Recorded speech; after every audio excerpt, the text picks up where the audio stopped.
네, 안녕하세요, 여러분. 제5회 권태형의 한 표 줍쇼. 오늘은 권태형 예비후보님의 공약에 대해서 얘기를 좀 나누도록 하겠습니다. 권태형의 약속, 장전마을처럼 해결하겠습니다. 반갑습니다, 의원님. 반갑습니다. 아니, 의원님. 예비후보님. 후보라고 하시면 됩니다.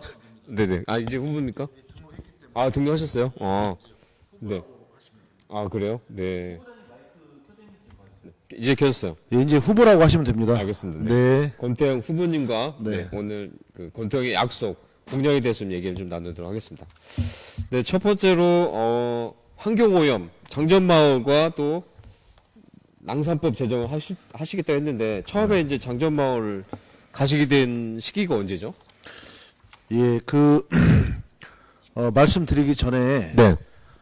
다음 주 수요일 날 익산을 후보자 첫 토론회가 잡혔습니다. 아, 그래요? 예, 그래서 몰랐네. KBS에서 하는데요. 네.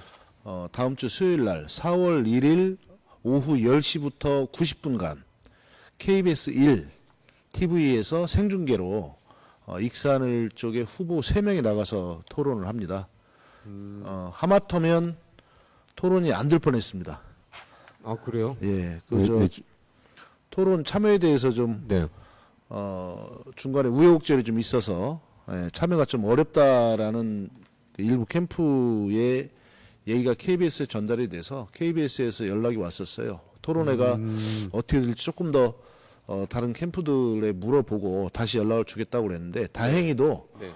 참여를 모두 하기로 해서 다음 주 수요일 날 KBS에서 오후 10시에 첫 후보들의 토론회가 90분간 진행이 됩니다.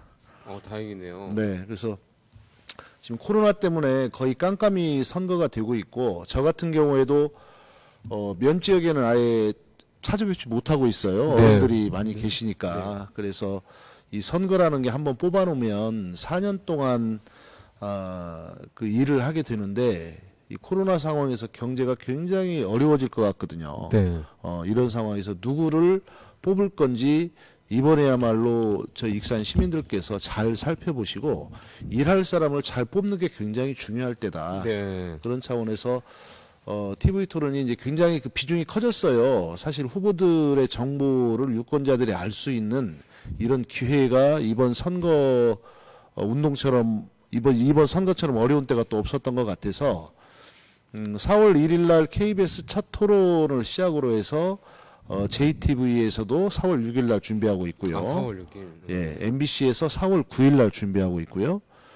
그다음에 선거관리위원회가 주관하는 토론회는 그 공중파 3사가 모두 생중계를 하도록 돼 있어서 네.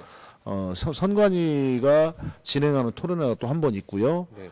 그다음에 익산의 케이블 TV인 금강방송이 네. 준비하는 토론회가 한 번이 있어서 현재 최소 5번 정도의 토론회가 예정이 돼 있고 다음 주 월요일 날 오전 8시 반에는 KBS 페트롤 전북 네. 출근하는 그 라디오 방송이죠. 8시 반에 네. KBS 페트롤 전북 오전 8시 반 다음 주 월요일 날 또 이렇게 준비가 돼 있어서 이번 토론은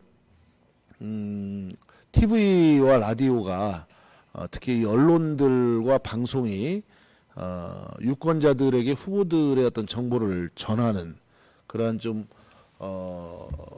선거가 좀 됐으면 좋겠습니다. 그래서 유권자들이 후보들이 하는 얘기, 그다음에 후보들 간의 상호 토론을 충분히 보시고 그걸 통해서 정말 일할 수 있는 후보들을 좀 선택할 수 있는 그런 선거의 기본이 좀 충족되는 그런 선거가 됐으면 좋겠다는 말씀을 드리고요.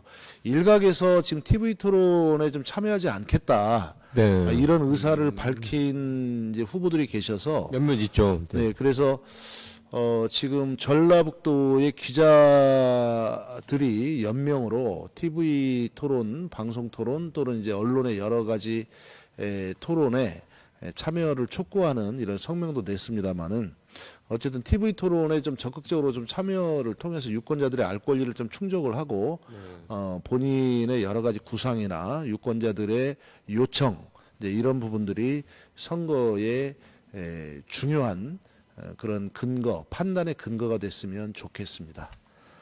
모쪼록 이 언론사, 방송사 적극적인 좀 토론의 개최를 부탁을 드리고요. 후보들께서도 본인이 많이들 준비하셨잖아요. 준비한 내용들을 충분하게 말씀하시는 그런 시간이 됐으면 좋겠습니다. 네,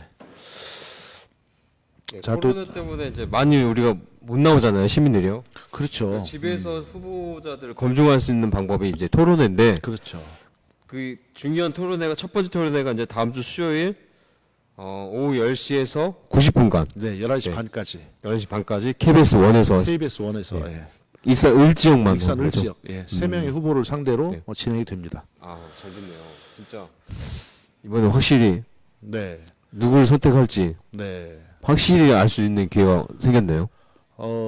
예, 그 좀 소중한 기회고요. 실제 지금 코로나 때문에 어쨌든 뭐 선거 운동이 굉장히 제한적이기 때문에 후보들이 잘 서로 좀 준비를 하셔서 그 진짜 예, 치열한 토론들을 한번 같이 함으로 해서 네, 이 정치라는 게 뭐 상대방을 깎아내려서 뭘 되는 게 아니고 본인의 비전을 가지고 선택을 받을 수 있는 그런 계기가 됐으면 좋겠습니다. 진짜 정책 토론이 되었으면 좋겠네요. 그죠? 예, 네. 그 유권자들께서도 정책 토론이 그 될 수 있도록 좀 많은 시청을 좀 해주시기를 부탁드립니다. 네, 그랬으면 좋겠어요. 진짜. 황인범님, 허영조님 2명이 시청 중입니다. 황인범님은 우리 사회자님이시죠? 네네. 그다음에 그러네요. 예, 권조님 시청 중입니다. 이재민님, 소연우님, 오성진님, 홍진호님, 김관환님, 김기환님, 이명택님, 이정현님 시청 중이시고요.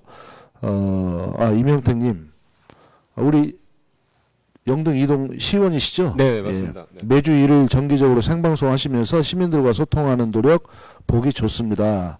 제가 이제 약속을 한번 드렸습니다만은 이후 네네. 네. 자, 첫 번째로 이제 장전마을에 대해서 좀 얘기를 하고 싶은데 장전마을을 처음에 어떻게 알게 되고 네. 어떻게 거기를 가게 되셨는지 좀 간략하게 설명을 좀 해주시죠. 전에도 한번 말씀드렸습니다만은 이제 악취 때문에 고통받는 마을이 있다는 말씀을 듣고 네. 장전마을에 찾아갔었습니다. 아, 그러셨구나. 예, 그래서 갔었는데 이제 굉장히 악취가 극심했었고요. 네. 2016년 아마 가을쯤이었을 거예요. 아, 4년 전 얘기네요. 예. 악취가 굉장히 심했었고 네. 여러 상황을 들어보니까 사실 한 15년 정도 정말 고생을 해오셨는데 네. 별다른 대책이 없이 이제 주민들이 오히려 그걸 노력하는 과정에서 거꾸로 관 쪽에 여러 가지 압력도 받고 어떤 분들은 이제 경찰서에 다녀오기도 해야 되고 이제 이러면서 사실 주민들이 참고 사셨던 거죠. 아, 그래요? 네. 왜 그래야 됐지? 이해가 안 가네요. 네. 방송. 예. 또 그런 상황이 있었는데 처음 갔을 때 이 문제 굉장히 심각하구나. 그래서 네. 풀어야 되겠구나 해서 그때 주민들이 대책위원회를 구성을 했고 네. 이제 주민들과 함께 처음에는 알리는 그런 많이 알려가는 후보님이 가셨을 때 이미 대책위원회가 꾸려져 있었던 건가요? 그때 갔을 때 이제 대책위원회가 현재 대책위원장을 중심으로 준비가 돼 있었어요. 아, 있었군요. 예. 그래서 계속 주변에 좀 많이 알리고 이게 이제 방송이나 언론에서 많이 관심을 가져주면서 사실은 이제 익산시가 좀 많이 움직이기 좀 시작했고요. 예. 네. 대책위원회가 꾸려져 있음에도 불구하고 다른 분들은 관심을 안 가졌던 얘기네요.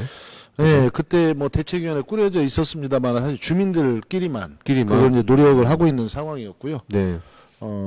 익산에도 그 당시에만 해도 2명의 국회의원 있었는데도 불구하고. 네, 이제 지나고 나면 이제 굉장히 이제 아쉬운 대목인데, 어쨌든 그때 당시에는 주민들끼리만 사실 이렇게 그런 노력을 하고 있었고, 다만 이제 이게 이제 방송과 언론 기사로 이제 보도가 되기 시작하면서, 이제 조금씩 관심이 높아지는 그런 상황이었다. 근데 그런 과정에서도 또 그 한참 뒤까지도, 이 관이나 정치인들이 좀 관심을 별로 안 보이셨죠. 찾아오지 그래요. 않으셨고, 예. 지금 현재는 보면 주민이 80분에서 80명 중에 34명이 안평정을 받고 17분이 사망하셨고 17분이 지금 투병 투병 중이다. 예, 현재. 그 당시에도 그랬나요? 그 정도 심했나요?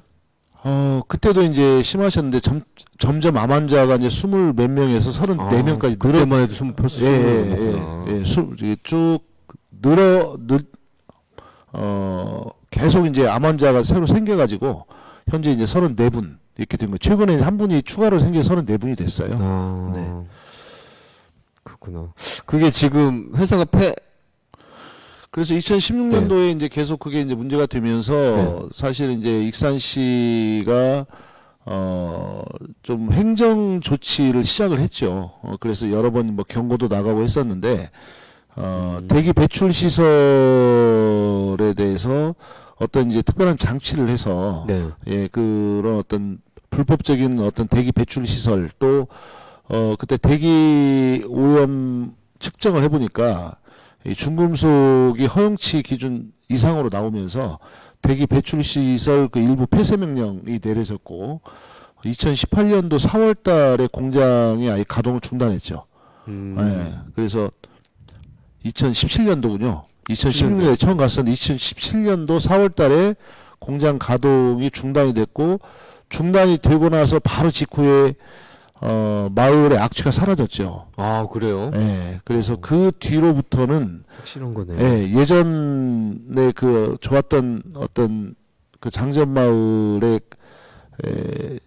전형적인 어떤 시골 마을의 어떤 환경이 조금씩 돌아오기 시작한 거죠. 일단 악취가 사라지니까 주민들의 건강도 그 뒤부터 조금씩 오히려 호전이 됐던 것 같아요. 네. 근데 3년이 지났는데도 불구하고 여전히 암 환자분들이 늘어났던 거는 그동안 쌓였던 것들이 쌓였던 것들이 이제 조금씩 그러니까 현재 암 환자가 34분이어도 암이 걸리지 않은 이런 분들도 여러 뭐 피부병도 심한 분들도 여전히 계시고요. 네. 그리고 그동안에 이제 몸이 많이 약해지신 이런 상황이기 때문에 이게 이제 암으로 추가 발생들을 계속 하고 있는 이런 상황이죠. 그러니까 실제 암 환자가 늘어나고 있다는 것은 이제 그만큼 이제 몸의 여러 가지 이제 면역 체계나 이런 부분도 많이 좀 무너져 계시고 어쨌든 앞으로 이제 건강 관리가 굉장히 잘 돼야 된다. 이제 이런 상황입니다. 네. 그만큼 진짜 환경이 중요한 거군요. 네. 그래서 이제 이걸 통해서 잠전마법과 낭산법을 제정하겠다. 네. 네. 그러면 이제 이걸 제정하게 되면 어떤 게 혜택이 있는 거죠? 우선은 이제 장전마을 같은 마을들이 전국에 많다는 게 이번에 드러났어요. 아, 그래요? 네. 그래서 장전마을에 대해서 정부가 처음으로 환경 오염으로 인한 집단 암발병의 인과관계를 인정하고 나서 또 총리가 사과하고 나서 굉장히 여러 군데서 연락들이 왔었어요. 저도 직접 연락을 받았고. 그래서 우리도 장전마을하고 비슷하다. 우리도 암 환자가 굉장히 많고 어떤 공장 때문이다. 다양하더라고요. 근데 이제 그 유사한 마을들이 굉장히 많다는 게 그 장전마을 그 해결 과정에서 쭉 드러났고 오히려 그러면서 다른 지자체나 이런 데서도 적극적으로 행정 조치를 하기 시작한 어떤 이런 지자체도 생기고 했습니다만은 어쨌든 이제 장전마을 같은 이런 상황이 다시 생기지 않도록 일단 법제도를 좀 고치고 그 다음에 지자체나 정부의 어떤 관리 시스템이나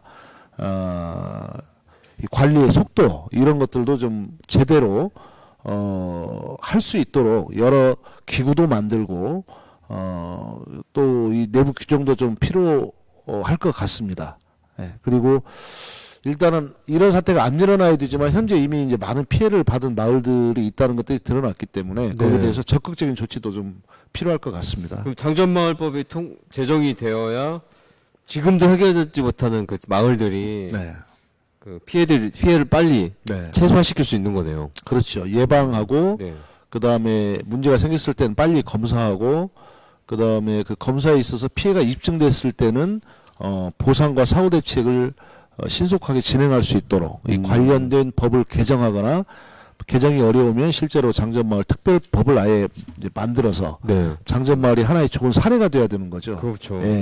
그래서 피해를 보면 안 되죠. 그렇죠. 그래서 관련된 법이 한 5개, 6개 됩니다만은 그 지난번에 말씀을 드렸었고요.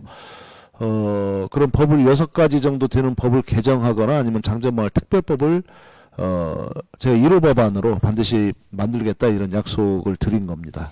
사실 기업 유치도 중요하지만 이런 기업들 때문에 환경이 나빠져서 오히려 병이 많이 생기면 네. 오히려 우리한테는 나쁜 영향이 예전에 이제 성장이 중요시하고 먹고 사는 게 중요시 됐던 때에 네. 그런 이제 법제도가 이제는 네. 이제는 이제 환경과 건강을 중시하는 이 네. 국민들의 요청에 맞게 바뀌어야 되는 거죠. 맞습니다. 예, 정부와 지자체도 그렇게 인식을 좀 바꿔서 그러니까 문제가 생기면 이 문제가 표면화되지 않는 수준의 아주 소극적 대처가 지금까지 보여준 그런 대처의 내용이라면 앞으로는 정부와 지자체가 더 적극적으로 좀 대처를 해서 이런 문제가 생기지 않도록 더 빨리 이 상황을 파악하고 외국이나 이런 선진국들의 이 관리 기준 이런 것들을 좀 조사 연구하고 이런 것들을 법 제도에 도입도 하고 그리고 필요하다면 이런 예산도 조금 더 강화해서 세우고 이 전문 기관들도 필요해요. 모든 걸 사실은 뭐 용역으로 좀 그 해결하는 이런 모습들도 어떻게 보면 행정 중심의 네. 행정 중심의 어떤 그런 좀 처리 문화였다 이렇게 보여지거든요. 그러니까 공적인 이런 책임성을 지금보다는 훨씬 높여야 됩니다. 환경에 대해서. 그래서 이제 의식주 해결과 함께 이제 우리의 건강을 위해서 네.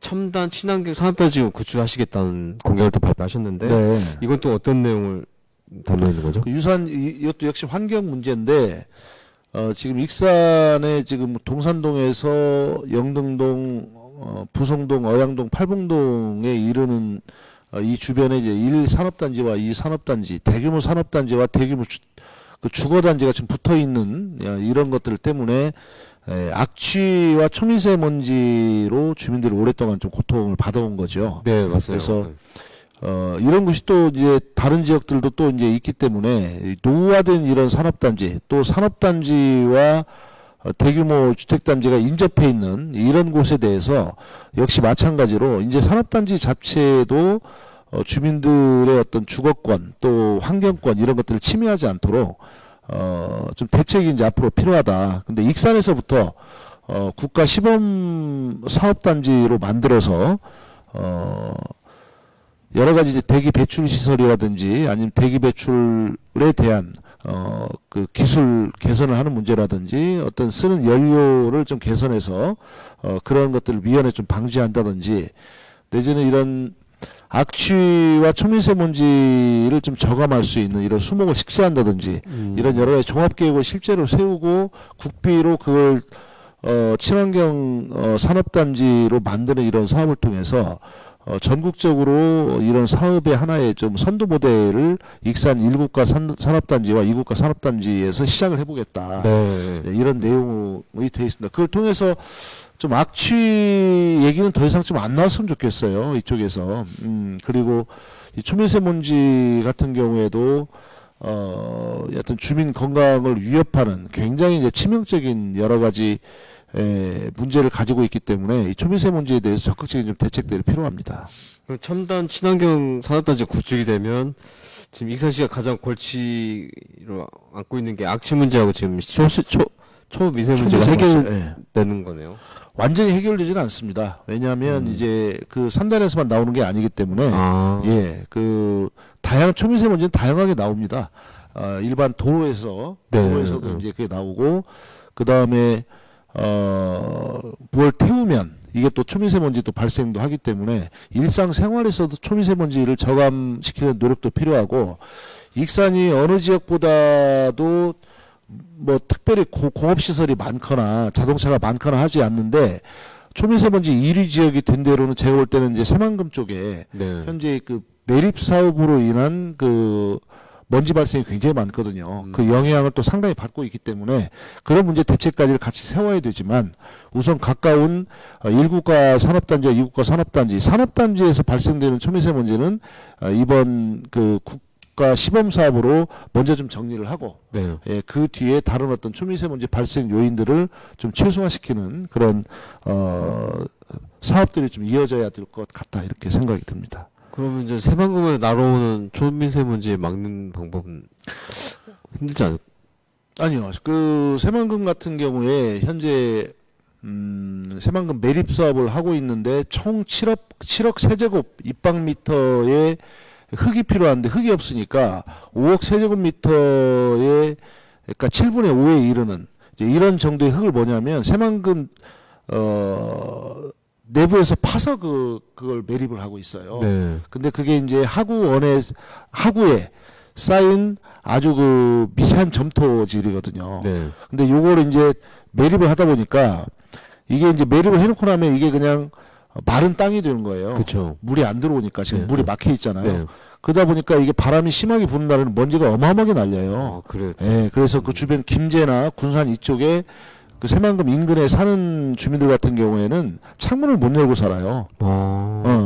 근데 굵은 그 먼지 입자는 그 주변에 피해를 끼치는데 네. 아주 가는 먼지 입자는 멀리까지. 거기서 이제 멀리까지 날아오는데 그 익산이 새만금의 정동 방향이에요. 네. 그래서 바다에서 서풍이 불어올 때 그 초미세 먼지가 익산에 영향을 끼친다라는 합리적 의심들을 가지고 있고 이미 방송에도 여러 번 보도된 바가 있기 때문에 네. 실제로 그 미세먼지가 이쪽 그 전라북도 내륙에 영향을 미치지 않기 위해서 다양한 대책들을 좀 세워야 됩니다. 필요하다면 네.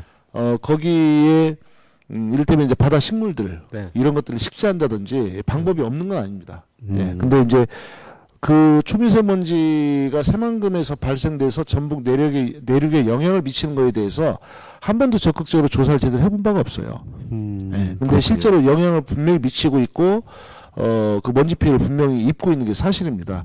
그렇지 않으면 익산이 전국의 초미세먼지 1위 지역이 될 어떤 이유가 사실 따로 제가 발견을 못했거든요. 그래서 우선 가까운 데부터 해결을 하고 좀 전반적인 이 환경 개선을 위한 여러 노력들이 도로에서 또 일상생활에서 또 필요하다 이렇게 말씀을 드립니다. 그러면 일단 그 산업단지 우리 익산의 산업단지를 첨단 친환경으로 만든 다음에 네. 나머지 새만금 쪽은 네. 매립했던 부분들을 다 그냥 아니요. 그 새만금 말씀을 조금 드리면 이 네. 새만금도 이제 군산 김제 부안이 인접하고 있는 시군이긴 합니다만은 경제적으로도 그렇고 네. 환경적으로도 그렇고 익산과 굉장히 밀접해요. 네. 그 새만금에 대해서 조금 관심을 가져주셔야 되는데 올해 새만금 해수유통을 할지 말지를 올해 결정하게 됩니다. 아, 올해. 예. 그동안 4조 원에 가까운 돈을 그 새만금의 상급 담수호라는 목표를 위해서 쏟아 부었는데 네.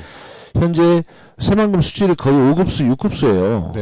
그러니까 그리고 두 번째로는 원래 이제 그걸 3급 담수호로 만들려고 했던 거는 새만금 초기에 그 전체를 농업용지로 계획할 때의 계획이에요. 네. 예, 근데 굳이 지금은 상급 담수호를 만들어서 그 물을 다 쓸 필요가 없는 상황이기 때문에 네. 이제는 상급 담수호라는 목표 자체도 이제 필요가 없게 되었고 두 번째로 지금 돈이 엄청 많이 들어감에도 불구하고 이게 짠물과 민물이 섞이지 않아요, 위아래로. 그래서 3m 이하는 짠물이고 3m 위에는 민물이에요, 현재. 네. 새만금 가보면. 네.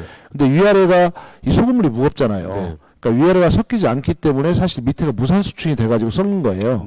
하기 때문에 유일한 방법은 해수유통을 하는 방법이에요. 그러면 시아호처럼 현재의 오염된 그 새만금 내부 호가 사실은 정화가 될 겁니다.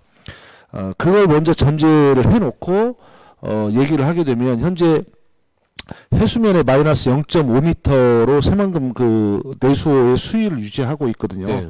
근데 향후에 이제 해수유통을 하게 되면 그 몇 미터 높이로 이제 그것을 유지를 할 건지 어느 정도 해수유통을 할 건지 현재 540m에 이르는 그런 방조제의 지금 그 뭡니까 그 배수관문 네. 그것만 가지고 가능한지 아니면 조금 더 넓혀야 될지 해수유통도 굉장히 복잡한 문제가 있어요. 근데 결과적으로 올해 반드시 해수유통을 해야 돼요. 네. 근데 전라북도에서는 한 5년 정도 더 유예하고 보자 지금 이렇게 얘기를 하고 있는데 이건 전라북도가 그동안의 책임을 사실은 제대로 좀 솔직하게 인정을 하지 않는 책임이고 그 무책임한 태도라고 보여지고 올해 새만금 해수유통을 통해서 새만금 내부에 여러 가지 오염된 어떤 그런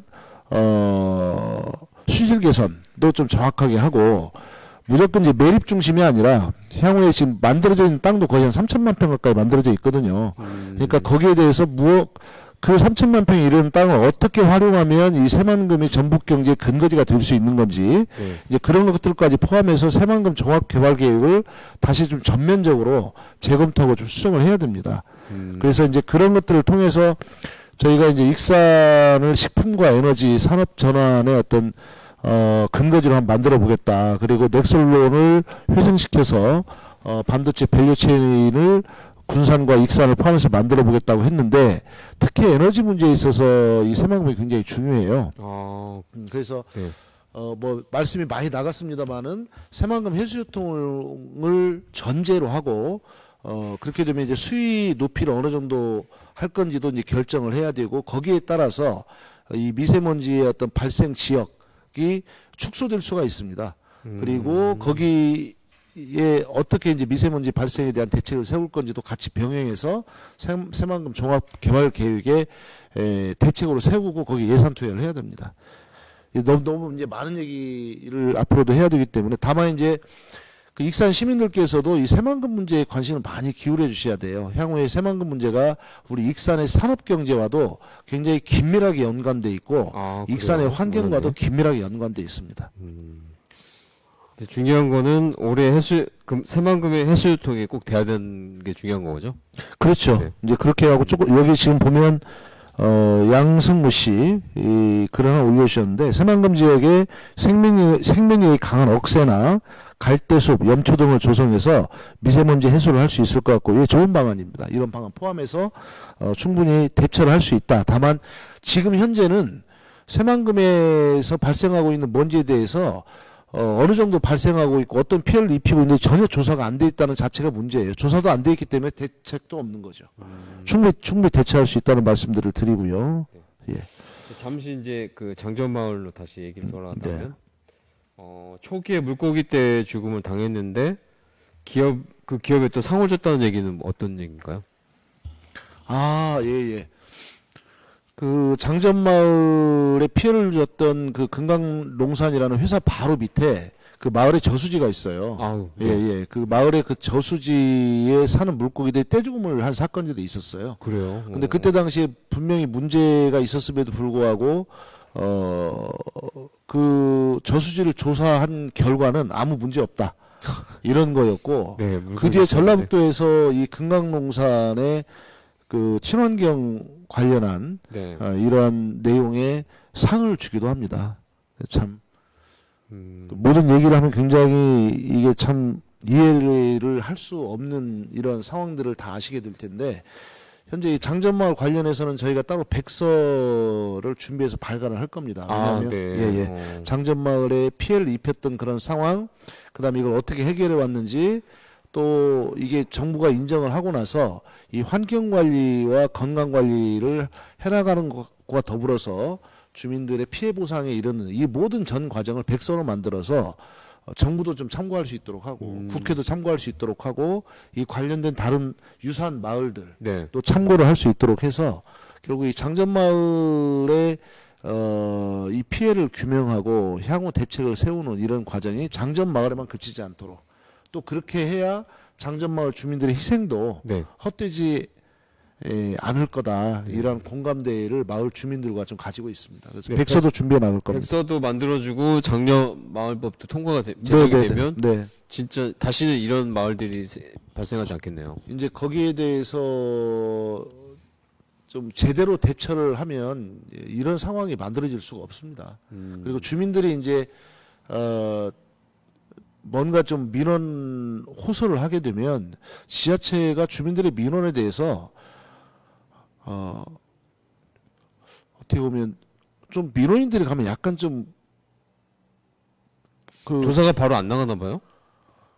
귀찮아하거나 내지는 또 새로운 또 일이 또 늘어났다. 좀 이렇게 이런 식의 태도를 절대 보이지 말고 민원이 있으면 그 민원의 내용에 대해서 전문성을 가지고 있고 예산을 가지고 있고 조직을 가지고 있는 게 사실은 행정기관들이잖아요. 네. 그럼 행정기관들이 적극적으로 좀 응대를 해주셔야 돼 힘드시더라도. 그리고 특히 이제 환경 보건 이런 쪽에 앞으로 수요가 굉장히 많이 늘어날 텐데 그 관련해서 그런 일을 제대로 할 수 있도록 예산이나 어떤 인력 보강도 이제 굉장히 중요하고요. 예전에 이제 그런 민원이 있을 때 익산시에서 금강농산에 나갔었어요. 네. 사업장에. 네. 근데 주민들의 증언에 따르면 금강농산 사업장 내부에 들어가 보지도 않고 사무실만 갔다가 나오기도 하고 또 공무원들이 나올 때는 금강농산에 미는 걸 알고 있었다고 그래요. 그래서 그때만 사실은 잠깐 악취가 좀 저감되는 어떤 이런 상황. 그러니까 주민들의 얘기를 쭉 들어보면 이 주민들의 편에서 행정이 서 있었던 건 아니다. 이러한 증언들이 굉장히 많습니다. 근데 이제 그런 거 일일이 다 또 얘기하는 것보다는 지금 그 부분에 대해서 현재 감사원이 조사를 하고 있어요. 아, 또 그래요? 네, 네. 저희가 이제 공익감사 청구를 했거든요. 300명 이상 서명을 받아가지고 감사 결과가 아직 공표는 안 됐습니다만은 이제 그러한 전반적인 과정에 대해서 저희가 감사원에 또 요청을 한 건 뭐냐면 그런 과정에 대해서 확실한 조사도 돼야 되지만 단순히 그게 이제 말단 공무원 몇 사람을 처벌하기 위한 감사에 그치지 말고 그렇죠. 그런 제도 개선이나 네. 내지는 향후에 이런 재발 방지 또 이제 신속한 피해 구제에 이르기까지 그 관련해서 어떻게 좀 전반적인 행정 그 관리 체계까지 포함한 종합 대책 이런 것들을 좀 감사원이 이번에 조사 과정에서 종합 대책으로 좀 제시를 했으면 좋겠다 이런 요청을 지금 해놓고 있습니다. 네. 똑같은 문제가 발생했을 때 똑같이 행동을 못하게끔 해주면 일이 감사원들이 하는 거 맞죠? 그렇죠. 이 감사원은 이제 행정부의 여러 가지 이제 업무 또 그 예산 이제 이런 것과 관련해서 실제 문제가 있을 때 그런 것들이 이제 실제로 조사를 하고 네. 거기에 대해서 어떤 결과를 발표하고 어떤 조치를 또 요구하고 하는 이제 이런 독립기관이니까요. 감사원 같은 경우에 조금 더 이제 그걸 어떤 문제가 있을 때 협소하게 감사를 할 수도 있고 내지는 폭넓게 할 수도 있는 거거든요. 네. 근데 전체적으로 보면 우리 행정기관들이 조금 더 적극적인 행정, 도전적인 행정이 필요하다. 이런 말씀 꼭 드리고 싶어요. 감사 지금 조사를 받고 있는데 또 다른 마을에서 혹시 이런 문제가 발생해서 민원이 들어왔는데 똑같이 행동을 안 했으면 좋겠다. 그렇죠. 그렇죠. 이 전국에 걸친 문제예요. 네, 장점 맞아요. 마을과 관련된 문제는 이 장점 마을의 문제는 장점의 문제에 그치는 게 아니고 전국의 유사 마을들이 굉장히 많아요. 그래서 이런 것들을 염두에 두고 이게 전국적 문제다. 이런 관점에서 감사원이 좀 접근할 필요가 있겠다는 거죠. 네. 네. 네. 그 넥솔륨 부지의 반도체 산업 위치 공약도 내셨는데 네. 이게 가능한가요? 여기가 이제 말씀을 좀 여러 번 드렸었는데 네. 그 넥솔론 얘기하자면은 우선 태양광 얘기를 한번 먼저 태양광부터, 말씀드려요. 네, 네. 왜냐하면 정부가 현재 3020 그러니까 2030년까지 재생에너지 비중을 전체 에너지 비중의 20%까지 확대하겠다. 이렇게 지금 목표를 세우고 있어요. 10년 동안. 예, 2030년까지. 네. 예, 그렇게 목표를 앞으로 10년이죠. 세우고 있는데 네. 문제는 뭐냐면 그렇게 하려면 이 재생에너지 비중이 늘어나야 되고 네. 재생에너지 비중이 늘어나는데 특히 이제 이 태양광 발전이 굉장히 중요하거든요. 네. 근데 넥솔론이 이 태양광 웨이퍼를 생산하는 곳이에요. 그래서 이 태양광 웨이퍼를 생산해서 이 웨이퍼를 셀로 만들고 이걸 가지고 전체적으로 이제 태양광 설치를 하게 되는 네. 그런 과정에 이르게 되는 건데 문제는 이 태양광 웨이퍼를 생산하는 넥솔론이 망한 이유예요. 그 뭐냐면 중국산의 저가 공세에 밀린 거예요. 아, 네. 중국산. 근데 이후에 이제 태양광을 중심으로 해서 재생에너지 비중을 2030년까지 20%까지 확대하려면 지금 굉장히 많은 노력이 필요한데 문제는 이 태양광 관련 부품을 공급하는 부품을 생산하는 이런 업체들은 다 무너지고 있다는 거예요. 또 두 번째로는 태양광을 그동안 이제 정부 정책을 믿고 설치했던 이런 분들 중에서 소규모로 특히 설치한 이런 분들 예를 들어서 한 400평 설치하는데 한 1억 5천 정도 들거든요. 근데 뭐 빚을 내서 하신 분들도 꽤 많더라고요. 네. 근데 태양광을 통해서 이제 전기를 생산하면 전기를 한전에 팔아야 되잖아요. 네. 근데 지금은 이제 그 자회사인 여러 가지 육계 발전사에 이제 그런 전기를 팔고 있습니다만은 전기 가격이 엄청 떨어졌어요. 이 태양광 전기 가격이. 그래가지고 최근에는 오히려 손해를 본다는 거예요. 네. 그래서 태양광 관련 부품을 생산하는 이 업체들도 다 무너지고 또 현재 태양광을 하고 있는 이런 분들이 오히려 손해를 보는 이런 상황에서 무슨 수로 재생에너지를 20%까지 확대하지? 이런 질문이 지금 하나 있어요. 그래서 사실 중국이 여기에 대해서 어마어마하게 투자를 하면서 중국의 여러 가지 이제 재생에너지 관련된 이러한 이제 산업에 국내 산업이 엄청 밀리고 있는 상황. 여기에 대해서 뭔가 정부 대책이 좀 필요하다는 거고요. 그래서 어쨌든 넥솔론이 무너졌어요. 그래서 2018년 초에 넥솔론이 폐업할 때 넥솔론에 일하시는 분들이 정치권에 넥솔론 살려달라. 네. 예, 그리고 그때 얘기했던 게 익산형 일자리와 같은 얘기도 해서 예를 들면 임금 감소를 감수하고서라도 넥솔론이 살 수 있다면 우리 직원들 노동자들이 함께 하겠다. 뭐 이러한 얘기까지 했습니다만은 결국에 이제 폐업을 한 거예요. 거기에 방법이 없는지를 우리 넥솔론의 그 노조 위원장을 하셨던 분 또 여러분들하고 쭉 같이 좀 토론하고 공부를 해보니까 방법이 없는 건 아니더라.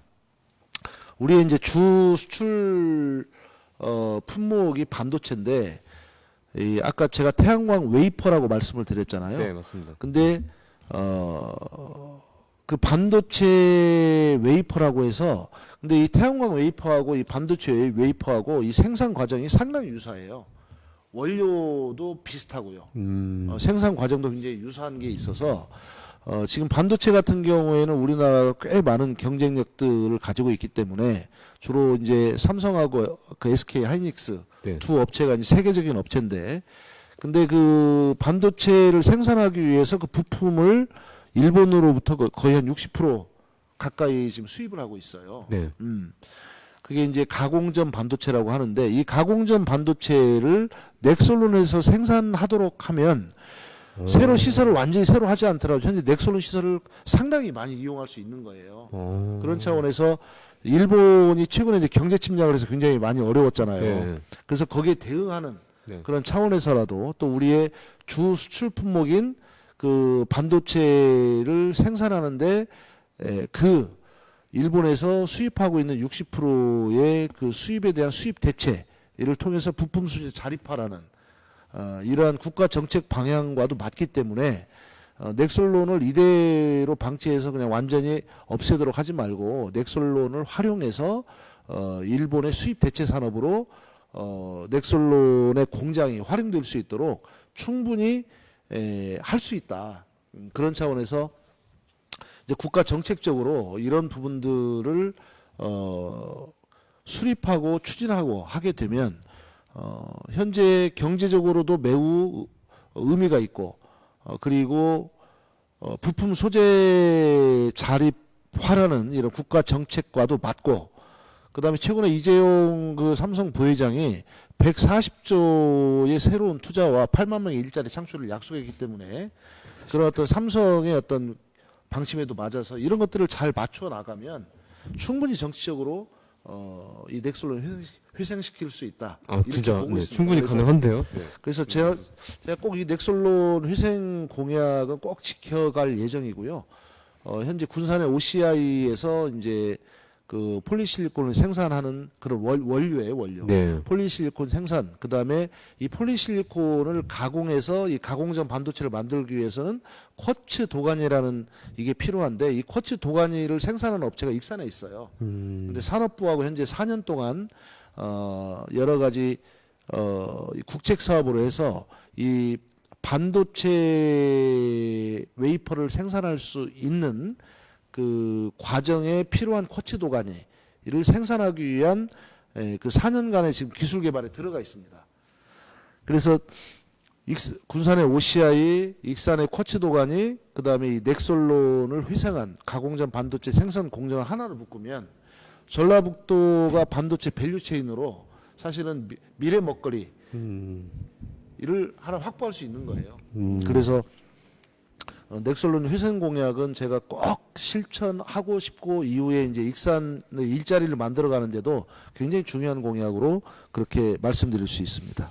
넥솔론이 회생하면 몇 명 정도가 지금 넥솔론이 그 한참 때는 한 해 매출이 5천한 800억 와. 800억 원에 이르렀었고요. 그때 정규직만 30대 청년들을 중심으로 정규직만 900명이었어요. 예, 그리고 비정규직까지 포함해서 전체 연관된 이런 일하시는 분까지 포함하면 거의 1,200명 정도까지 일을 하셨는데 이 반도체 웨이퍼 가격은 지금 그때 아까 말씀드린 그 태양광 네. 그 웨이퍼 가격보다 거의 100배의 수준이에요. 그러니까 조금 기술적으로 좀 보강하고 하게 되면 임금도 한 2배 정도 받습니다. 예, 그래서 그래요? 예.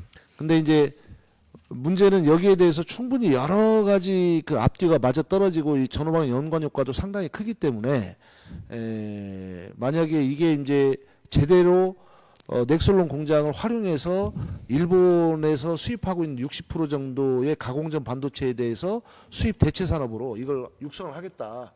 그러면 이 가능성은 훨씬 크죠. 예. 일단 정부가 좀 의지를 가지고 정책적으로 이 정책을 펴기 시작하면 제가 볼 때는 아마 삼성 쪽에서 응하지 않을 수 없을 거다. 이렇게 보고 있습니다. 예. 그럼 이제 태양광 그 웨이퍼는 이제 아예 안 하는 거죠? 그 부분은 정부가 아까도 제가 첫 번째 말씀드렸는데 정부가 향후에 이 재생에너지 산업에 대해서 굉장히 적극적인 투자와 전환을 하지 않으면 향후에는 이제 지금은 중국산 태양광 웨이퍼가 저가지만 향후에 중국이 전 세계의 독점적 위치에 있게 되면 가격이 올라가게 돼 있어요. 올라가겠죠. 네, 무조건 네. 독점은 가격 상승으로 이어집니다. 네. 그렇게 되면 그때는 울며 겨자 먹기로 사실은 그걸 다 사다 써야 되는 거거든요. 그런 차원에서 지금부터라도 실제 중국산 이런 태양광 여러 가지 웨이퍼나 이런 것들의 국내산 부품 자립화를 위한 투자가 필요해요.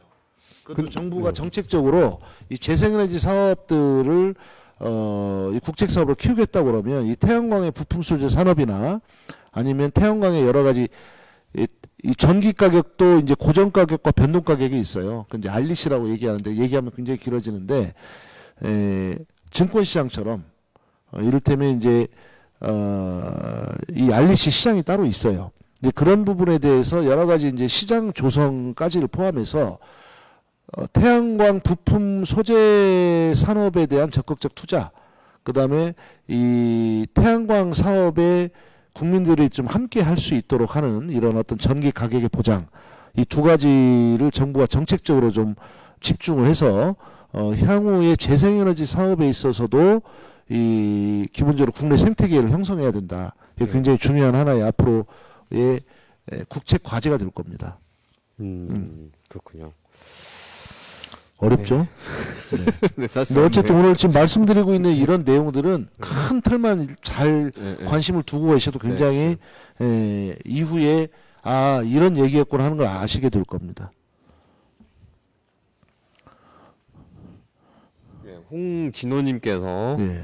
지역의 상황을 자세하게 파악하고 있고 문제와 문제 해결 방안에 대해서 깊이 있게 파악하고 연구하고 계시는군요. 이렇게 답변을 남겨주셨어요. 네. 근데 이제 그 넥솔론에 대해서 좀 궁금한 게 있었지만 다음 공약을 위해서 네. 넘어가도록 하겠습니다. 너무 길어지면 안 되니까요. 자, 다음으로는 코로나 19 쪽집게 대책 발표에 대해서 궁금한 게 있는데 네. 어제 정의당에서도 또 발표가 있었죠? 지금 코로나 이 민생 대책 굉장히 심각합니다. 그 이 방송하기 전에 조금 전에도 이제 그 법인 택시 하시는 분들이 오셨다 가셨어요. 그래요? 예. 근데 최근에 이제 택시 이 수익 감소가 너무 심각하답니다. 그래서 도저히 생활이 불가능하대요. 그래서 돌아다니지 않으시니까. 네네네. 그래서 지금 월급이 한 달에 우리 법인 택시 하시는 분이 가져가시는 월급이 50만 원 정도래요. 어이고. 지금. 근데 이게 이제 지금은 견디고 있는데 이게 대책이 세워지지 않으면 회사도 그 우리 택시 하시는 노동자들도 다 사실 무너질 위기라는 호소를 하고 가셨어요. 제가 또 이제 최근에 그 소규모 이 가게들 이렇게 쭉 돌아보면서 말씀들 듣고 있는데 너무 심각해요. 미용실은 대체적으로 매출 감소가 한 50% 정도 이렇게 말씀들을 하고 계시고요. 지금 학교 개학이 늦어지면서 학교 방과 후 강사나 이런 부분은 3월부터 수입이 0이에요. 예, 그래서 완전히 그냥 수입이 하나도 없는 거예요. 그래서 지금 이 상황이 지금 하루 이틀 새에 끝날 상황이 아니기 때문에 네. 이게 이제 몇 개월 길어지게 되면 아마 자영업 하시는 분들 중에 그동안 이제 어려우신 분들 꽤 많았는데 이 코로나 상황에서 그 어려움 정도가 아니라 이제 이 문을 언제 닫아야 지금 닫는 게 나은 건지 아니면 조금이라도 더 빚을 내서 버텨야 되는 건지 계속 그 고민을 하루 종일 하고 계시다는 분을 여러 번 만났어요. 그래서 코로나19에 대해서 민생 대책이 적극적으로 세워지지 않으면 이후에 기본적으로 나중에 돈을 들여도 이게 회생할 수 없는 지경까지 이르게 될 거다. 네. 그래서 오늘 그 정의당에서 정부에 적극적으로 좀 여기에 대한 대책 요구들을 했습니다. 그래서 코로나19 경제 위기 이 대책에 대해서 몇 가지 오늘 요구했던 말씀을 좀 드립니다.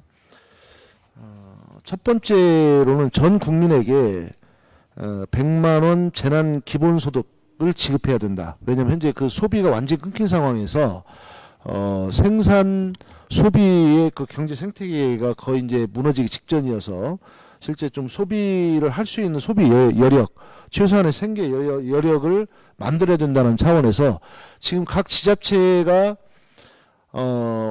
거의 중구난방식으로 어디는 뭐 10만 원 주고 어디는 얼마 주고 요즘 보면 뭐 그런 어디 시는 이렇게 주는데 익산시는 왜 안 줘요? 이런 질문들을 굉장히 많이 듣고 있거든요. 근데 사실 그런 정도는 부족하고 정부가 적극적으로 나서야 된다. 그런 차원에서 전 국민에게 100만 원의 재난 기본소득 지급을 해야 된다.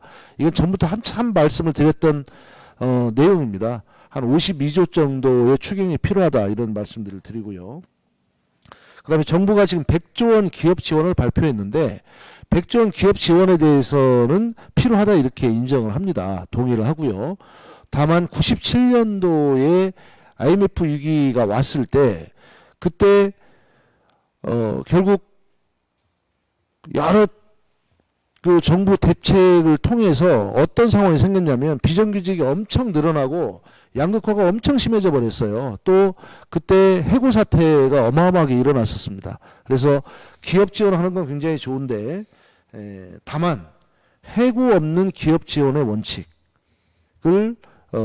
정부에 강력하게 요청들을 했습니다. 그건 이제 지난번에 IMF 위기 이후에 지난 30년간 22년쯤 되겠습니다. 한 22년간의 우리 경제의 전체적인 구조 변화를 정부가 잘 복귀를 해서 이번에는 제대로 좀 고통을 실제 분담을 하고 특히 이제 가진 쪽에서 더 이런 고통을 더 많이 좀 분담할 수 있도록 이렇게 해야 된다는 차원에서 100조의 기업 지원을 하되 해고가 없이 이 상황을 버틸 수 있도록 이 원칙을 분명히 해야 되고 정말 약한 고리를 먼저 쳐내는 방식으로 해서 해고를 쭉 해나면서 지원된 금액에 대해서는 오히려 기업 배불리기 방식으로 가는 이런 기업에 대해서는 단호하게 지원을 중단을 해야 됩니다.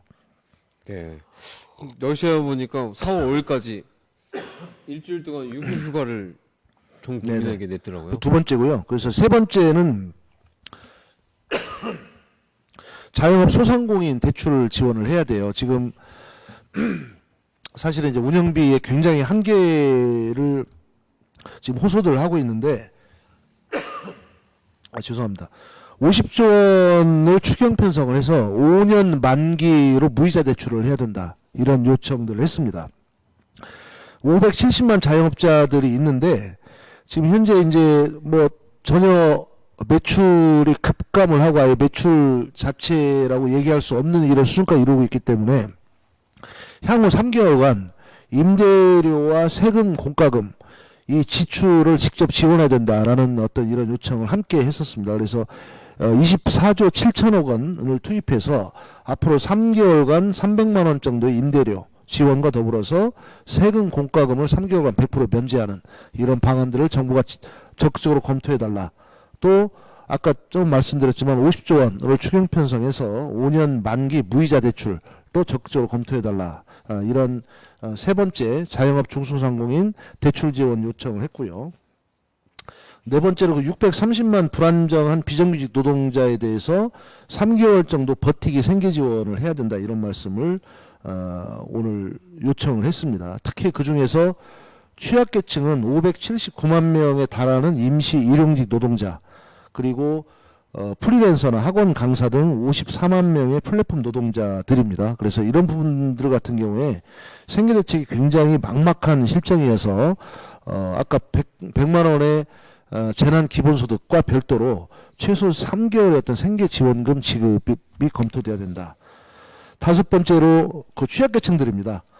현재 이제 부양 의무자 기준 때문에 그 기초생활보장제도에서 배제되어 있는 분들이 73만 명이 있습니다. 이 73만 명의 절대 빈곤층에 대해서 3개월 동안만이라도 최저생활비를 보장을 해야 됩니다. 그리고 지금 맞벌이 부부가 지금 172만 명의 맞벌이 부부와 한부모 가구가 있는데요. 4월 6일 날 지금 저희가 계약을 다시 할 수 있을 거냐, 현재는 회의적인 상황이 되고 있는 것 같아요. 4월 6일도 4월 6일도 지금 어려워 보인다라는 이런 판단들이 점차 많아지고 있어서 만약에 4월 6일에도 개원하거나 개교하지 못할 경우에 어쨌든 이 맞벌이 부부나 한부모 가구에 대해서 3개월의 유급돌봄 지원을 해야 된다. 그래서 한 7조 한 2천억 원 정도의 추경을 편성해야 된다. 이렇게 얘기를 했습니다. 지금 미국 같은 경우에는 GDP의 10% 정도를 이번 재난에 대비한 긴급 추경으로 편성을 하고 있습니다. 우리의 GDP의 10% 수준이라고 한다면 약 한 200조 정도의 예상이 됩니다. 현재 시중 부동자금을 1,300조 원 정도로 파악을 하고 있습니다.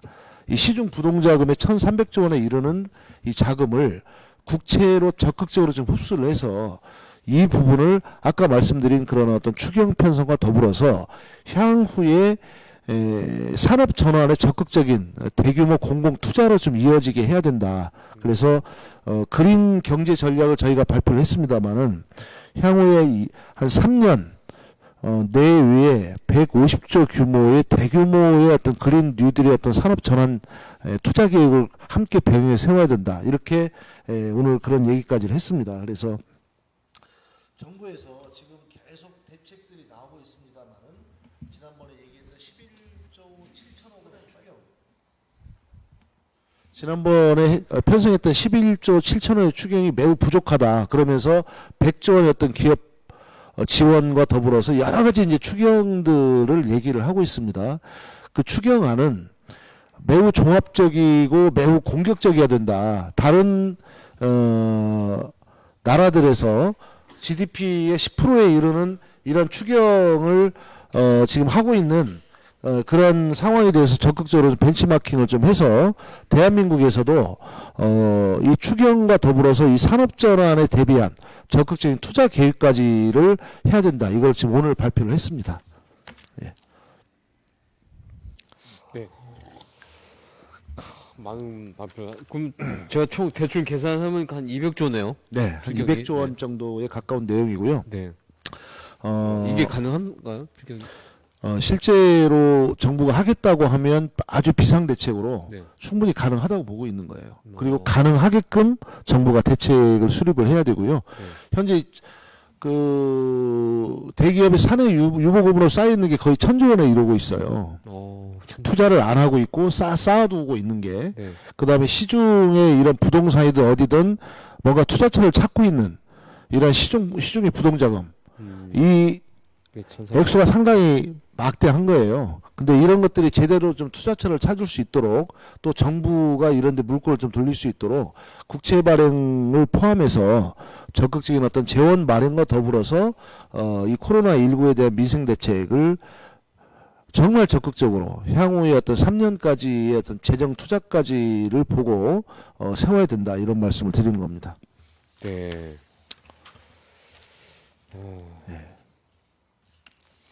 네. 그다음에 이제 다음 하고 싶은 얘기는 국가 식품 클러스터로 도약하는 익산을 만들겠다고 하셨거든요. 네.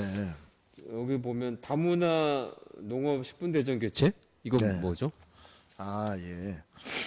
제가 처음에 이제 출마 선언을 하면서 향후의 미래 산업 먹거리로 식품과 에너지 두 가지를 얘기했었어요. 우리 이제 국가식품 클러스터가 있는데 국가식품 클러스터에 계속 기업 유치를 하고 있습니다만은 사실은 이제 식품 산업의 미래에 대해서 보다 더 거시적인 어떤 접근이 필요하고 두 번째로는 지역과 긴밀한 좀 연계가 필요하다 이제 이런 말씀을 드리는 겁니다. 그래서 익산 그러면 식품, 먹거리 이런 것들이 익산과 연관 검색어가 됐으면 좋겠어요. 도농복합도시이기도 하고 그래서 이런 식품과 연계해서 국가식품 클러스터의 향후의 어떤 발전 방안과 포함해서 제가 또 발표했던 것 중에 하나가 청년 농식품 스타트업 센터도 발표를 함께 했습니다. 그래서 익산이 지난번에도 말씀드렸지만 뭘 심어도 잘 되는 곳이에요. 그래서 저희가 전략만 제대로 세우면 익산에서 생산한 식품을 가지고 생산하고 이것을 가공하고 상품화할 다양한 어떤 방안을 마련하고 이 방안에 대해서 청년을 중심으로 농식품 창업을 하도록 하고 그리고 이걸 국가식품 클러스터와 연계해서 향후에 산업으로 키울 수 있는 이러한 데까지를 우리가 꿈을 꾸고 계획을 세워야 된다. 이제 이런 말씀을 드리는 거고요. 그래서 식품, 먹거리 그러면 익산 이렇게 될 수 있도록 뭔가 여러 가지 이제 고민들을 해보는 건데 저희가 이제 익산의 어떤 관광 또 익산에 찾아오는 어떤 익산 이런 것들을 위해서 익산에 특히 이제 다문화 네, 다문화 일이죠? 도시기도 네. 하거든요. 네, 맞습니다. 네. 그래서 이 다문화와 관련해서 이 다양한 그 우리 다문화의 다양한 어떤 그 국가들의 어떤 먹거리. 네. 그럼 이제 우리나라 익산으로 놀러 오는 외국 분들이 여기를 또 방문할 수 있게 되는 거죠. 뿐만 아니라 이제 그 국내인들 같은 경우에도 이 다문화 먹거리가 제대로 한번 한 자리에 가서 먹을 수 있는 그런 곳이 없. 예. 이제 그러한 없죠. 곳이 네. 생기면 네. 된다는 거죠. 그래서 아까 얘기했던 이제 식품 산업의 미래와 더불어서 이 다문화의 굉장히 다양한 먹거리를 한 곳에서 맛볼 수 있는 이러한 식품 대전을 익산에서 개최해보면 어떨까? 네. 예, 이런 이제 문제들을 가지고 있는 겁니다. 그렇게 되면 이게 이제 농업의 어떤 생산과 더불어서 이 식품의 소비에 이르기까지 익산에 가면 어쨌든 이제 먹거리, 식품 여기에 대해서 하나의 대명사가 될 수 있는 그런 것들이죠. 그럼 이제 세계 닭 요리 거리 조성은 어디다 하시는 거죠? 이게 거기도 마찬가지로 식품 클러스터에다 하는 건가요? 지금 이제 그 하림이라는 대기업이 이제 익산에 있어요. 예 사실 본사를 두고 있잖아요. 네. 그래서 여기서 굉장히 다양한 그 닭 식품 가공 요리들을 생산들을 하고 있는데요. 실제로 세계 이제 이 닭이라는 걸 하나의 테마로 삼아서 네. 또 그리고 이제 익산에서 지금 보면 몇 개 이 닭과 관련해서 프랜차이즈가 사실 익산에 또 본사를 두고 있기도 해요. 있어요, 맞아요. 예, 네. 그래서 땡땡도 있었고. 그렇죠, 네. 그렇죠. 예, 네. 그래서 익산의 이 세계 닭 요리 거리를 조성하게 되면 이 하림과 또 연관해서 다양한 또 이제 이 닭 식품 개발도 하고 또 어떤 여러 가지 상품 그 다음에 산업에 이른 어떤 그 발전 가능성 이런 것도 좀 모색해 볼 수 있지 않을까 싶어서요. 여튼 세계 닭 요리 거리에 대해서는 이제 몇 군데 좀 생각을 좀 해봤었어요. 네. 근데 이를테면 우리 구도심일 수도 있고 또 우리 영등동의 그 어디일 수도 있어서 네. 근데 요거는 어디라고 딱 얘기는 아직 안 하겠습니다. 네. 근데 한번 세계 닭 요리라는 이러한 차원에서 거리를 만들게 되면 익산에 가면 이 다문화에 연관된 이러한 먹거리를 맛볼 수 있다더라. 익산에 가면 괜찮네요. 닭과 관련된 네. 모든 그 다양한 어떤 요리들을 맛볼 수 있다더라.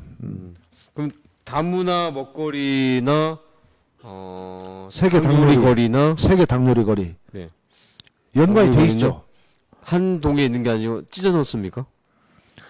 그 부분은 일단은 이제 하나의 거리를 두고 이게 이제 그 뭐든 이제 시장이 형성이 되려면 한 업체만 딱 들어와서 그게 잘 되는 데보다는 여러 유사한 데가 모여 있으면 게 하나의 시장이 형성이 되잖아요. 네. 그래서- 거기 한쪽에는 다문화 네.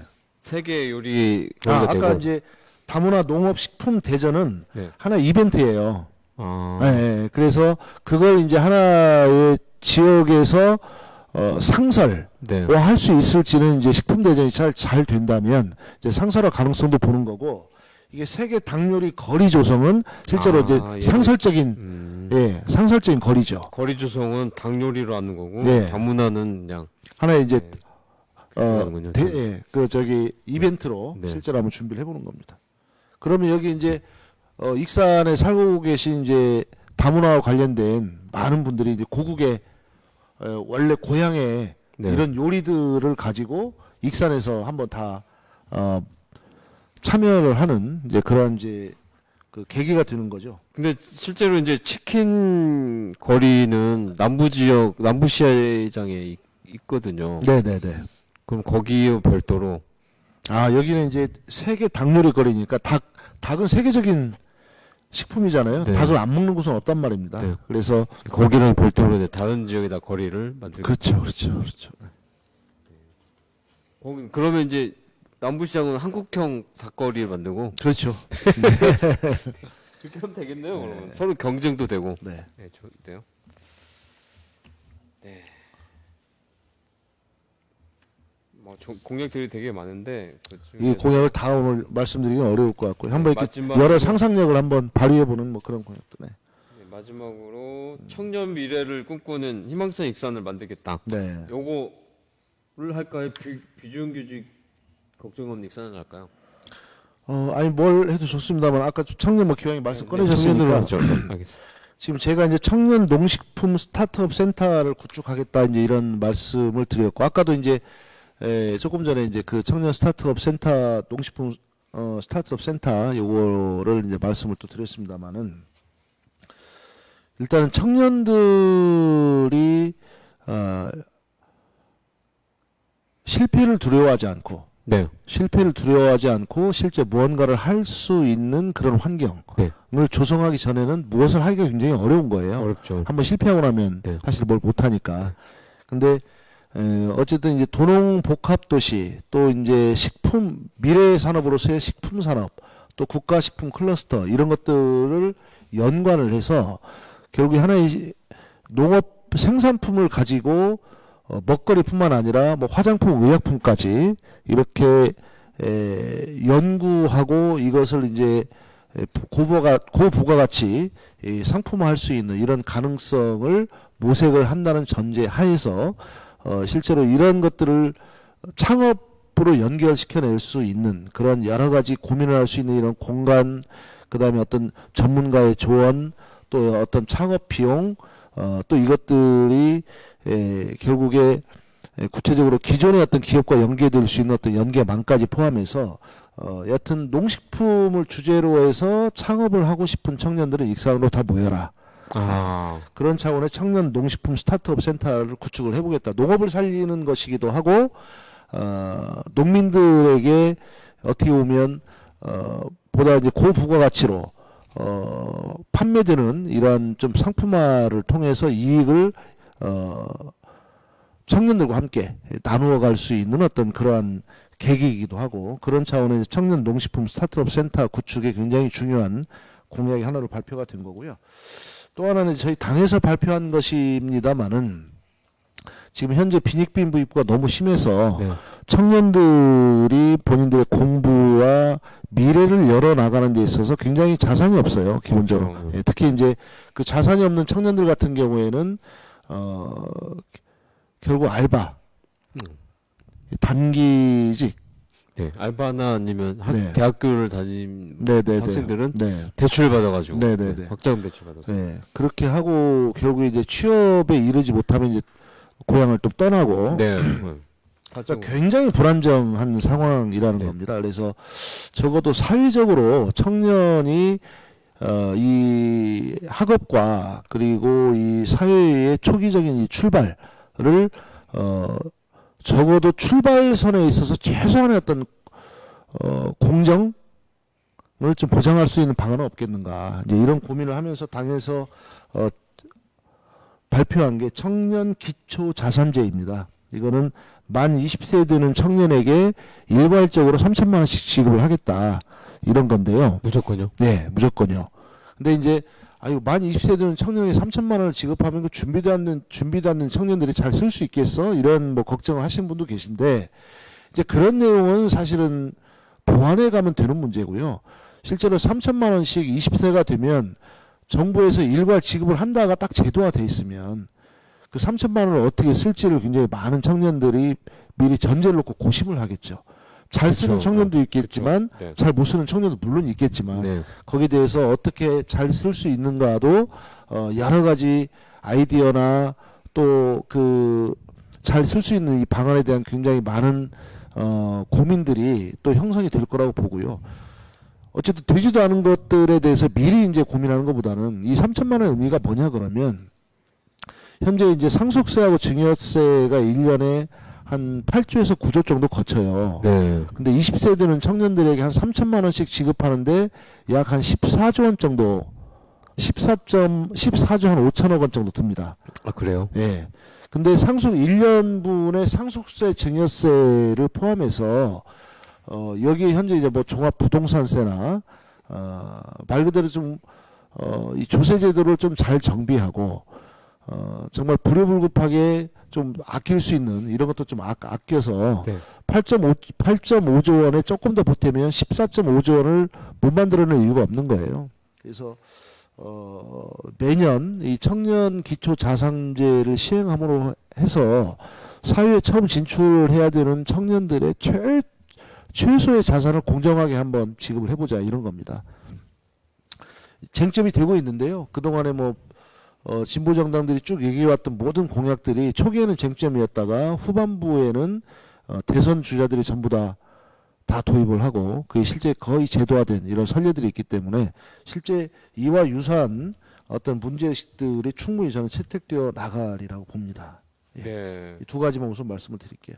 특히 이제 그 1인 가구 청년들이 굉장히 많잖아요. 네. 1인 가구 청년들이 제일 고민하는 게 사실 주거 문제예요. 주거 문제죠. 예, 예. 그래서 이와 별도로 이제 1인 가구 청년들에 대한 월 20만 원의 임대료 지원도 저희 이제 공약이기도 합니다. 네. 네. 그럼 이 3천만 원 있으면 임대료 얻어서 들어서 혼자 독립해서 살 수도 있겠네. 어떻게 보면 이제 주거가 해결이 안 되니까 독립을 못하는 청년들도 많잖아요. 네, 맞아요. 네, 그래서 이 3천만 원의 청년 기초자산, 그 1인 가구 청년들의 월 주거 임대료 20만 원 지원, 이 두 가지만 보장이 되더라도 청년들이 스스로 독립해서 뭔가를 시작해 볼 수 있는 그 시작은 될 수 있지 않을까. 여기에 충분히. 예, 이를테면 아까 이제 말씀드린 청년 농식품 스타트업 센터 이런 것들 좀 구축이 제대로 돼서 네. 청년들이 익산 청년들에게 요 세 가지가 만약 지원되면 어떨까요? 익산 청년들이 요 세 가지가 만약에 된다면 청년 농식품 스타트업 센터 구축이 되고 네. 20세 청년들에게 3천만 원의 기초자산이 제공이 되고 월 20만 원의 주거 임대료가 만약 제공이 된다면 익산 청년들이 좀 지금보다 덜 떠나지 않을까요? 뭔가 할 수 있는 금액이죠. 뭔가 할 수 있는 네. 최소한의 네. 그건 되지 않을까요? 작은 뭐 아트 네일 아트라도 연다든지 네, 충분히 가능하죠. 네. 하여튼 그러한 좀 시작이 됐으면 좋겠다 이런 네, 말씀을 드립니다. 충분히 가능할 것 같습니다. 네, 오늘도 벌써 1시간이 넘었고요. 네. 또 많은 분들이 함께 시청해 주셨는데요. 여기서 뭐 근데 여기 저희 방송은 나눠주거나 이런 건 안 되죠? 네? 뭘 나눠주거나 이런 건 안 되죠? 말로요? 아니, 상품 같은 거나 뭐 이런 거 아, 네. 안 되죠? 지금 예, 안 되죠? 네. 방송이 안 되는 거고. 네. 뭘 나눠주면 안 됩니다. 아니, 시청하신 분들이 너무 고마워서 네. 뭐라도 좀 상품이라도 뭐 줬으면 좋겠다 생각이 들어가지고 얘기를 했습니다. 네네네. 네, 고철구님이 일용직 근로자의 범위에는 공연 예술자들도 포함시켜야 될 것 같습니다. 행사가 없다 보니 형편이 없다는군요. 지금 공연 예술자들도 수입이 0입니다. 맞아요. 네. 네, 완전히 그 행사가 다 없어지다 보니까 네. 그것도 이제 4월 6일 이후로 만약에 계약이 더 연기된다고 그러면 네. 지금 지난번에도 말씀드렸지만 4월까지는 행사가 지금 다 취소가 되고 네. 5월 5일 어린이 행사는 지금 남아 있었거든요. 네. 지금 근데 이게 좀 장기화되게 되면 공연 예술자들 같은 경우에도 특단의 생계 대책이 없으면 정말로 그 뭐 거친 얘기로 해서 이게 코로나 때문에 이게 그런 게 아니고 정말 네. 굶어 죽겠다. 진짜 그러겠어요. 네. 이런 말씀들이 지금 나오는 때니까요. 네, 지원도 못 받죠 이번에도. 그렇죠. 네. 네. 네, 또 홍진호님이 미륵사지, 국립박물관, 왕국리유적, 민속유적들, 익산 성당 등을 통합 관리 관점으로 더 가치 있는 역사 문화 및 관광유산을 키우는 방안도 필요하지 않을까요? 네.